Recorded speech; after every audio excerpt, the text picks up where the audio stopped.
उमेश पाल हत्याकांड मामले में यूपी पुलिस की घूमनगंज पुलिस ने बड़ी कार्रवाई की है। प्रयागराज में घूमनगंज थाना पुलिस ने गुंडू मुस्लिम को भगोड़ा घोषित कर दिया है। गुंडू मुस्लिम अब तक यूपी पुलिस से जान बचाकर फिर रहा था। पुलिस गुंडू मुस्लिम की तलाश कर रही है और उस पर 5 लाख रुपए का इनाम भी घोषित किया है। उसके खिलाफ एससी सिटी कोर्ट में धारा 82 का नोटिस भी जारी है। हरियाणा के हिंसा प्रभावित नूंह जिले में मोबाइल इंटरनेट सेवाएं 11 अगस्त तक अस्थायी रूप से निलंबित कर दी गई हैं। हरियाणा सरकार ने जिले में इंटरनेट सेवाओं को लेकर यह आदेश जारी किया है। यह आदेश के मुताबिक जिले में 11 अगस्त तक मोबाइल इंटरनेट पर रोक रहेगी। इसके अलावा 9 अगस्त को कर्फ्यू में सुबह 9 बजे से दोपहर 1 बजे तक ढील देने की बात कही गई है। बिहार सरकार की कैबिनेट बैठक में प्रवासी मजदूरों के मुआवजे को लेकर बड़ा फैसला लिया गया है। राज्य सरकार ने कहा कि बिहार से बाहर काम करने वाले मजदूरों की दुर्घटनाओं की मौत पर उनके परिजनों को अब 2 लाख रुपए मुआवजा मिलेगा। पहले यह मुआवजा 1 लाख रुपए ही था। मुख्यमंत्री नीतीश कुमार की अध्यक्षता में मंगलवार को हुई मंत्रिमंडल की बैठक में इस प्रस्ताव को मंजूरी दी गई है। हरियाणा सरकार ने नूंह हिंसा के बाद डीसी एसपी के बाद डीएसपी जयप्रकाश का भी तबादला कर दिया है। वहीं नूंह डीएसपी का चार्ज मुकेश कुमार संभालेंगे। डीएसपी जयप्रकाश का ट्रांसफर पंचकुला कर दिया गया है। बता दें कि 31 जुलाई को विश्व हिंदू परिषद की शोभा यात्रा में पथराव के बाद नूंह में सांप्रदायिक हिंसा भड़की थी और गुरुग्राम, फरीदाबाद, पलवल में भी हिंसा का अलर्ट था। उत्तर प्रदेश के बिजनौर विधायक हाजी तस्लीम अहमद ने अखिलेश यादव के समक्ष नरबख्शी गुलदार के आतंक का मुद्दा उठाया। उन्होंने कहा कि क्षेत्र में नरबख्शी गुलदार ने 13 लोगों को शिकार बना मार दिया है और कई लोगों को घायल किया है। विधायक ने पीड़ितों के मुआवजे के रूप में मृतकों के परिवारजनों को 25-25 लाख और घायलों को 5-5 लाख रुपए देने की मांग की है।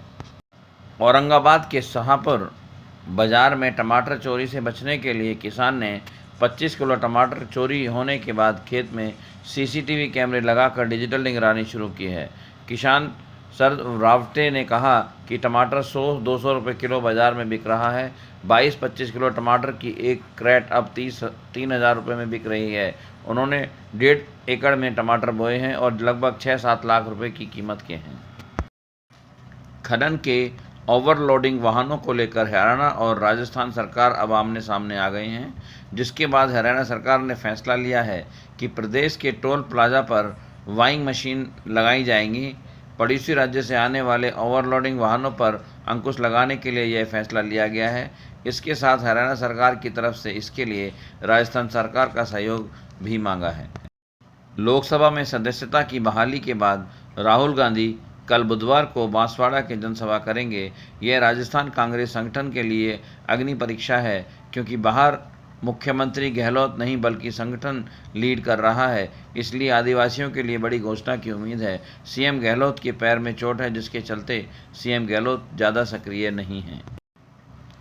खंडवा में सोमवार को कांवड़ यात्रा समारोह के दौरान झड़प हो गई, क्योंकि पथराव की सूचना मिली, जिसके बाद पुलिस का स्थिति को नियंत्रित करने के लिए भीड़ पर लाठीचार्ज करना पड़ा। यह घटना तब हुई जब एक धार्मिक संगठन द्वारा आयोजित कांवड़ यात्रा पर खंडवा के करवावाड़ी इलाके से गुजर रही थी। जैसे ही यात्रा काहरवाड़ी के पास पहुंची तो हंगामा शुरू हो गया और उस दौरान पथराव भी हुआ। ग्वालियर के लोक स्वास्थ्य यांत्रिकी विभाग दफ्तर में हुए 16 करोड़ 42 लाख रुपए के घोटाले में ग्वालियर क्राइम ब्रांच ने 3 लोगों के खिलाफ एफआईआर दर्ज कर ली है। घोटाले के मास्टरमाइंड बाबू ने कंप्यूटर ऑपरेटर भतीजे की मदद से रिश्तेदारी के 71 बैंक खातों में घोटाले की रकम को ट्रांसफ़र किया है। मामले की पड़ताल के लिए क्राइम ब्रांच पीएचई और ट्रेजरी विभाग के दस्तावेज जुटाएगी। लोकसभा में अविश्वास प्रस्ताव पर चर्चा शुरू हो चुकी है। गौरव गंगोई ने चर्चा की शुरुआत की और पीएम मोदी पर हमला बोला। वहीं सरकार की ओर से चर्चा की शुरुआत सांसद निशिकांत दुबे ने की। अपनी बात की शुरुआत ही उन्होंने राहुल गांधी और कांग्रेस पर हमला करने से की। उन्होंने कहा कि अविश्वास प्रस्ताव विपक्ष की एकजुटता का टेस्ट है, एक दूसरे से लड़ रहे हैं और नाम इंडिया रखा है। हरियाणा के नूंह और गुड़गांव में तोड़फोड़ का स्वत संज्ञान लेते हुए पंजाब और हरियाणा कोर्ट ने सोमवार 7 अगस्त को कहा कि तमाम मुद्दों में से एक यह भी है कि क्या नूंह में राज्य जातीय सफाया कर रहा है। हाईकोर्ट ने पूछा, क्या एक खास समुदाय निशाने पर है? क्या कानून की समस्या की आड़ में किसी विशेष समुदाय की इमारतों को गिराया जा रहा है? पश्चिमी बंगाल के अंग्रेजी माध्यम के स्कूलों में भी बांग्ला भाषा की पढ़ाई अनिवार्य होगी। सीएम ममता बनर्जी के नेतृत्व में राज्य कैबिनेट की बैठक में यह फैसला लिया गया। जल्द ही स्कूलों को दिशा निर्देश जारी किए जाएंगे। पाठ्यक्रम में पहली और दूसरी कक्षा के रूप में अंग्रेजी और बांग्ला होंगी। क्षेत्रीय भाषा को तीसरी भाषा के रूप में पढ़ाया जा सकता है। हॉर्न बजाने की बढ़ती प्रवृत्ति को कम करने के लिए मुंबई ट्रैफिक पुलिस 9 और 16 अगस्त को नो हॉकिंग डे मनाएगी। ट्रैफिक विभाग ने निर्देश किए हैं कि सभी वाहन चालक केंद्रीय मोटर वाहन नियमों के दिशा निर्देशों के तहत ही हॉर्न लगवाएं। अनावश्यक हॉर्न बजाने वाले और दिशा निर्देशन तोड़ने वाले चालकों के खिलाफ मीटर वाहन एक्ट और पर्यावरण संरक्षण एक्ट के तहत कार्रवाई की जाएगी। पति आलोक मौर्य द्वारा लगाए ऊपरी कमाई के आरोप के आधार पर पीएससी ज्योति मौर्य के खिलाफ जांच तेज हो गई है। आंध्र जांच टीम ने नोटिस जारी कर ज्योति से प्रॉपर्टी, गाड़ी और बैंक खातों की जानकारी मांगी है।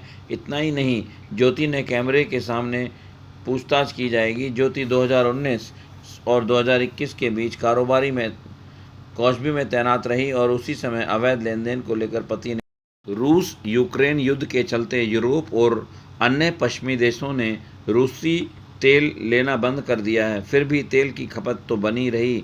इसका फ़ायदा भारत ने और रिलायंस इंडस्ट्रीज समेत कई बड़ी पेट्रोलियम रिफाइनरी ने उठाया। यूरोप कोई जमकर पेट्रोल डीजल का एक्सपोर्ट करना शुरू कर दिया। इसका नतीजा यह हुआ कि भारतीय कंपनियों की कमाई अच्छी खासी बढ़ गई।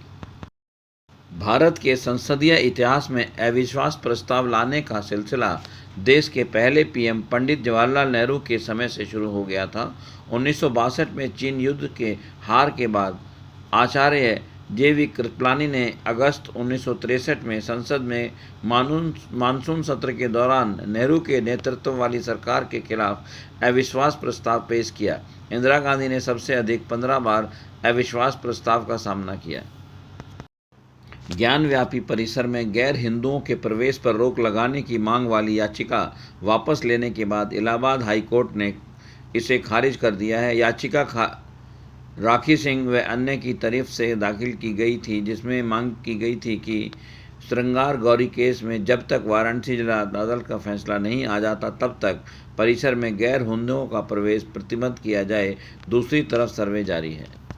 43 साल के सुखमय जीवन जीवनी के बाद कोरोना काल ने यूपी के फतेहपुर में रहने वाले राम सेवक रिदास ने उसकी पत्नी छीन ली। पत्नी की याद में राम सेवक गुमसुम रहने लगे और अकेलेपन को दूर करने के लिए उन्होंने एक दिन मंदिर बनवाने का फैसला किया और पत्नी की मूर्ति स्थापित कर दी और वो हर दिन उसकी पूजा करते हैं। शुरुआत में राम सेवक को ग्रामीणों का साथ नहीं मिला और उनका मजाक उड़ाया गया। दिल्ली सेवा बिल पर आम आदमी पार्टी को राज्यसभा में हार का मुंह देखना पड़ा। इसके बाद राघव चड्ढा ने उसे सिलेक्ट कमेटी के पास भेजने का प्रस्ताव सदन में रखा था। उन्होंने जिस सिलेक्ट कमेटी का प्रस्ताव रखा था उसमें शामिल 5 सांसदों के उस पर आरोप लगाया कि उनकी सहमति के बिना ही उनके नाम लिख दिए गए। इस पर अमित शाह ने कहा कि अब तो सदन में भी फर्जीवाड़ा होने लगा है। दिल्ली सेवा बिल के राज्यसभा में पास होने के एक दिन बाद ही अरविंद केजरीवाल सरकार ने बड़ा कदम उठाया है। केजरीवाल ने अपने मंत्रिमंडल में आतिशी मौलाना को अब सर्विस और विजिलेंस विभाग की जिम्मेदारी सौंपी है। आतिश के बाद ही वित्त एजुकेशन विभाग संभाल रखा था। सबसे बड़ी बात यह है कि दिल्ली सेवा बिल के पास होने के महज 24 घंटे के बाद यह बदलाव देखा गया। दिल्ली राजस्व मंत्री आतिशी ने किसानों के लिए घोषणा की कि दिल्ली के कृषि भूमि के सर्किल रेट को 10 गुना बढ़ाया गया है। केजरीवाल सरकार के निर्णायक फैसले के बाद किसान जमीन को अच्छे रेट पर बेच सकेंगे। दिल्ली में कृषि भूमि सर्किल रेट 2008 के बाद बढ़े हैं। वर्तमान में कृषि भूमि के सर्किल रेट एक समान 53 लाख प्रति एकड़ था, लेकिन कई जगह अब के अनुरूप उसकी कीमत अधिक थी। नूह हिंसा में अब पाकिस्तानी यूट्यूबर जिसाम मुश्ताक की जांच शुरू हो गई है। उसने एहसान मेवाती पाकिस्तान नाम से सोशल मीडिया अकाउंट शुरू किया था। सूत्रों ने बताया कि उसका मेवात क्षेत्र में आना जाना था। मेवात में उसके रिश्तेदार रहते हैं। ऐसे में हरियाणा और राजस्थान पुलिस के अलावा केंद्रीय जांच एजेंसी उसके रिश्तेदारों की तलाश कर रही है। राजस्थान में देर रात तक चलने वाले नाइट क्लबों पर मुख्यमंत्री अशोक गहलोत ने सख्ती के निर्देश दिए हैं। इसके साथ ही आदतन मंचलों को सरकारी नौकरी के से अयोग्य घोषित करने के निर्देश भी दिए गए हैं। सीएम गहलोत ने सोमवार को सीएम आवास पर कानून व्यवस्था की समीक्षा बैठक लेते हुए सख्ती दिखाई। सीएम ने कहा कि अपराधों की रोकथाम हमारी सरकार की पहली प्राथमिकता है। रूस और यूक्रेन के बीच 1 साल से ज़्यादा समय से चल रही जंग खत्म होती नज़र नहीं आ रही है। तमाम देश इनके बीच शांति के प्रयास भी कर रहे हैं। इसी बीच सोमवार को एक बार फिर रूस ने पूर्वी यूक्रेन के शहर पाक्रोव्स्क में मिसाइल में हमला कर दिया, जिसमें एक आवासीय इमारत को निशाना बनाया गया।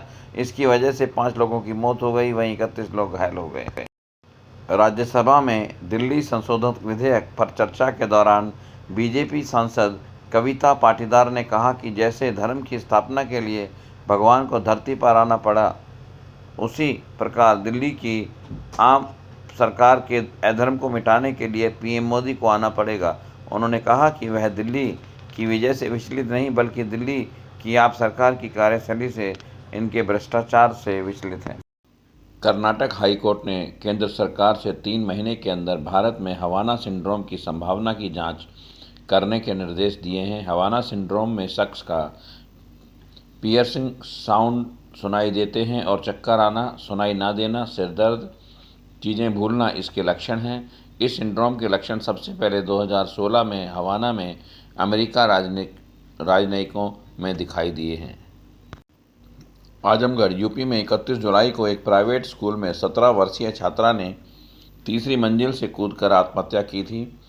बकौल रिपोर्ट स्कूल में छात्रा के पास मोबाइल मिला था, जिसके बाद मां बाप के डर से उसने खुदकुशी कर ली। मामले में स्कूल के प्रिंसिपल और शिक्षक को गिरफ्तार कर लिया गया है। इसके विरोध में प्राइवेट स्कूल संगठनों ने बंद बुलाया है। सिंगर आशा भोसले ने कहा कि मैं फिल्म लाइन की आखिरी मुगल हूं। उन्होंने कहा, फिल्म इंडस्ट्री का इतिहास सिर्फ मुझे मालूम है। डायरेक्टर, प्रोड्यूसर, आर्टिस्ट समेत हर एक के जीवन में बारे में मुझे मालूम है। उन्होंने कहा कि मैं अगर बोलने बैठूं तो 3-4 दिन लग जाएंगे। बहुत सारी कहानियां हैं और वो सब मेरे मन में आती रहती हैं। भारतीय बल्लेबाज ऋतुराज गायकवाड़ से जून में शादी करने वाली क्रिकेटर उत्कर्ष पवार ने कहा कि ऋतुराज के साथ शादी से उनके क्रिकेट कैरियर का असर नहीं पड़ेगा। उन्होंने कहा, मैं जब तक चाहूँगी तब तक मेरा शरीर मुझसे खेलने की इजाज़त देगा, तब तक क्रिकेट खेलती रहूँगी। हर कोई इसको लेकर 100% नहीं 200% निश्चित हो जाए।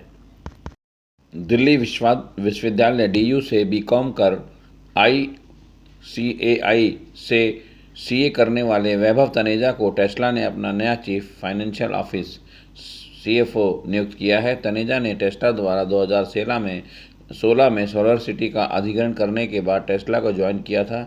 वहीं 45 वर्षीय तनेजा ने 1999 से 2016 तक अकाउंटिंग फर्म PwC में भी काम किया था। राजस्थान सरकार के गृह विभाग ने अतिरिक्त पुलिस उपायुक्त विपिन शर्मा को APO अग्रिम आदेश तक पदस्थापित आदेश की प्रतीक्षा किया है। अवसर पर यह कार्रवाई बजरंग दल के सदस्य गौरक्षक मोनू पानेसर के साथ उनकी तस्वीर वायरल होने के बाद हुई। गौरतलब है कि भरतपुर के नासिर जुनैद हत्याकांड में मोनू मानेसर आरोपी हैं। फरहान अख्तर ने डॉन 3 फिल्म का ऐलान कर दिया और बताया कि शाहरुख खान इसका हिस्सा नहीं होंगे। फरहान ने लिखा, इस फिल्म में एक नए एक्टर होंगे जिनकी बहुमुखी प्रतिभा मैं लंबे समय से प्रशंसक रहा हूं। इस पर एक इंस्टाग्राम यूज़र ने लिखा, नो SRK नो डॉन। अन्य ने लिखा, SRK के बिना डॉन अधूरी है। लोकसभा में मंगलवार को अविश्वास प्रस्ताव पर चर्चा के बीच महाराष्ट्र के मुख्यमंत्री एकनाथ शिंदे के बेटे व सांसद श्रीकांत शिंदे हनुमान चालीसा का पाठ करने लगे। दरअसल श्रीकांत कह रहे थे कि महाराष्ट्र में पहले हनुमान चालीसा पढ़ने पर रोक थी, जिस दौरान एक अन्य सांसद द्वारा आपको हनुमान चालीसा आती है पूछने पर वह इसका पाठ करने लगे। पूर्व पाकिस्तानी कप्तान इंजमाम उल हक ने पाकिस्तान पुरुष क्रिकेट टीम का मुख्य चयनकर्ता बनाए जाने के बाद चुनौतियों के बारे में कहा, हर पाकिस्तानी तीन चीज़ है, एक वो डॉक्टर है, मुफ्ती है और चयनकर्ता भी है। इंजमाम ने आगे कहा, यह मुश्किल नौकरी है, मैं अपने पिछले कार्यकाल में बेहद काम करने की कोशिश करूँगा। राज्यसभा में आप सांसद राघव चड्ढा पर दिल्ली सेवा बिल को प्रवर समिति के पास भेजने के प्रस्ताव में सहमति के बिना 5 सांसदों के हस्ताक्षर जोड़ने का आरोप लगा है। बीजेपी के नरहरिन अमीनन और सुधांशु त्रिवेदी समेत 5 सदस्यों ने चड्ढा के खिलाफ विशेषाधिकार प्रस्ताव लाने की मांग की है। चड्ढा ने कहा, नोटिस मिलने पर मैं जवाब दूंगा। कांग्रेस सांसद राहुल गांधी की संसद सदस्यता बहाल होने के बाद उन्हें दिल्ली में सरकारी बंगला वापस मिल गया है। मोदी सरनेम वाले मामले में दोषी पाए जाने के बाद सदस्यता गंवाने पर अप्रैल 2023 में राहुल गांधी को 12 तुगलक लेन वाला बंगला खाली करना पड़ा था। सुप्रीम कोर्ट ने 4 अगस्त को उनकी सजा पर रोक लगा दी थी। डायरेक्टर सिद्दीकी इस्माइल का मंगलवार को निधन हो गया। बॉडीगार्ड का निर्देशन करने वाले सिद्दीकी को सोमवार को हार्ट अटैक आया था, जिसके बाद उन्हें कोची में अस्पताल में भर्ती कराया गया था। इस्माइल मलयालम फिल्म इंडस्ट्री के सबसे बड़े डायरेक्टर में से एक थे और उन्होंने गॉडफादर समेत कई आइकॉनिक फिल्में डायरेक्ट की थीं। मुरार मध्य प्रदेश की रेसलर रानी राणा ने अपने ससुराल वालों पर दहेज प्रताड़ना और शारीरिक उत्पीड़न का आरोप लगाया है। सरकार के बेटी बचाओ बेटी पढ़ाओ अभियान की ब्रांड एम्बेसडर राणा ने मामले में केस भी दर्ज कराया है। बकौल रिपोर्ट, राणा के पति एक जिम ट्रेनर हैं और जो नया जिम शुरू करने के लिए उनसे पैसे मांग रहे हैं। पूर्व सीजेआई और राज्यसभा सांसद रंजन गोगोई ने सोमवार को संसद में चर्चा के दौरान दिल्ली सेवा बिल का समर्थन किया। उन्होंने कहा, यह कहना गलत है कि मामला कोर्ट में लंबित है और इस पर बिल नहीं आ सकता। इस विधेयक पूरी तरह वैध है। बकौल वकील गोगोई, संसद के पास केंद्रीय शासित प्रदेशों के कानूनी बनाने का अधिकार है। राजस्थान की सवाई माधोपुर पुलिस ने डकैती के मामले में 42 वर्ष के फरार चल रहे वांछित को मुरैना मध्य प्रदेश से गिरफ्तार किया है। बकौल पुलिस, आरोपी ने एक गांव में जागा गैंग के साथ मिलकर 1981 में डकैती डाली थी। रिपोर्ट्स के मुताबिक आरोपी को पुलिस ने साधु के बेस में गिरफ्तार किया है। आयकर विभाग ने 50 युवा लॉ ग्रेजुएट और चार्टर्ड अकाउंटेंट को अस्थायी तौर पर हायर करने का फैसला लिया है, जो आयकर अपीलियन अधिकरण में लड़े जा रहे मुकदमों को लेकर अधिकारियों की मदद करेंगे। 35 वर्ष तक के युवा उम्मीदवारों को विभिन्न क्षेत्र कार्यालयों में नियुक्त किया जाएगा और उन्हें 40,000 प्रति माह वेतन दिया जाएगा। अनन्या बिरला के माइक्रोसॉफ्ट प्लेटफॉर्म स्वतंत्र माइक्रोफिन ने मंगलवार को कहा कि उसने सचिन बंसल के नेतृत्व वाली नवी ग्रुप की पूर्ण स्वामित्व वाली कंपनी चैतन्य इंडिया फिन क्रेडिट का ₹1,479 करोड़ के अधिग्रहण करने को लेकर समझौता किया है। इस सौदे के पूरा होने पर स्वतंत्र देश की दूसरी सबसे बड़ी माइक्रो फाइनेंस यूनिट बन सकती है। भारतीय सेना ने पुंछ, जम्मू कश्मीर में नियंत्रण रेखा पर सोमवार को पाकिस्तान से घुसपैठ की कोशिश कर रहे 2 आतंकवादियों का फुटेज जारी किया है। थर्मल कैमरे से बनाए गए एक वीडियो में दोनों आतंकवादी रात के अंधेरे में घने जंगल में रास्ते घुसने की कोशिश कर दिख रहे थे। सेना ने उनमें से एक आतंकवादी को मार गिराया है। ANI के अनुसार दिल्ली के मुख्यमंत्री अरविंद केजरीवाल ने दिल्ली सरकार के विभागों के बदलाव के प्रस्ताव की फाइल उपराज्यपाल VK सक्सेना को भेजी है। सीएम ने सेवा और सतर्कता विभाग की जिम्मेदारी मंत्री आतिशी को सौंपने का प्रस्ताव रखा है, जिन्हें जून में जनसंपर्क विभाग का प्रभार दिया गया था। ये दोनों विभाग मंत्री सौरभ भारद्वाज के पास थे। नासा ने बताया कि मंगल ग्रह की घूर्णन गति हर साल बढ़ रही है, जिसके कारण वहां दिन की अवधि घटती जा रही है। मंगल की अपनी पूरी घूर्णन गति हर साल तकरीबन 4 मिलियन सेकेंड बढ़ रही है। रिसर्च में नासा के इनसाइट मार्स लैंडर ने पहले 900 दिनों के डाटा का अध्ययन किया है। रामपुर उत्तराखंड में भारी बारिश के बाद मंगलवार सुबह 32 कमरों का एक होटल भरभरा कर गिर गया, जिसका वीडियो सामने आया है। उत्तराखंड पुलिस ने इस वीडियो को लेकर बताया, यह होटल काफ़ी समय से जर्जर स्थिति में था। हमने सुरक्षा की दृष्टि से इस होटल को पहले ही खाली करा दिया और घटना में कोई जानमाल की क्षति नहीं हुई। भारत ने मंगलवार को तीसरे T20 में वेस्टइंडीज़ को 7 विकेट से हरा दिया। वेस्टइंडीज़ ने 159 पर 5 का स्कोर बनाया था और भारत ने 17.5 ओवर में लक्ष्य हासिल कर लिया। मैच में कुलदीप यादव ने T20 में सबसे तेज 50 विकेट 30 मैच लेने वाले भारतीय बने। सूर्य कुमार यादव T20 में सबसे तेज 100 छक्के लगाने वाले भारतीय बने। लोकसभा के बाद मंगलवार को राज्यसभा में भी IIM संशोधन विधेयक 2023 पास हो गया। इसमें राष्ट्रपति को सभी IIM के विजिटर बनाए जाने के साथ साथ उनके कार्यों के ऑडिट व निदेशक की नियुक्ति हटाने की शक्ति देने का प्रावधान है। इस बिल के तहत सभी IIM को राष्ट्रीय महत्व वाले संस्थान का दर्जा मिल जाएगा। इंडियन एक्सप्रेस के अनुसार Jammu Kashmir state investigation agency ने 33 साल बाद कश्मीरी पंडित रिटायर्ड जज नीलकंठ गुंजू हत्याकांड की जांच फिर से शुरू कर दी है। दरअसल जस्टिस गुंजू ने एक पुलिसकर्मी की हत्या के मामले में 1968 में JKLF संस्थापक मकबूल भट्ट को मौत की सज़ा सुनाई थी और जिसके बाद नवंबर 1979 में आतंकवादियों ने गोली मारकर उनकी हत्या कर दी थी।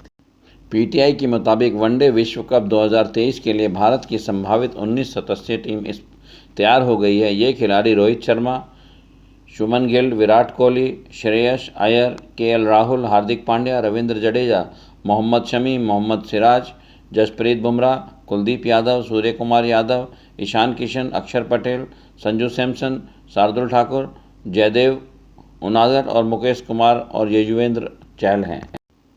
हिडनबर्ग रिसर्च के फाउंडर नेट एंडरसन की रिपोर्ट के कारण इस साल 3 अरबपतियों को $99 बिलियन का नुकसान हुआ है। यूनिवर्सिटी ऑफ कनेटिकट से इंटरनेशनल बिजनेस में ग्रेजुएशन करने वाले एंडरसन ने डेटा कंपनी फैक्टसेट के साथ अपना कैरियर शुरू किया था। शुरुआती दिनों में एंडरसन बतौर एम्बुलेंस ड्राइवर काम कर चुके हैं।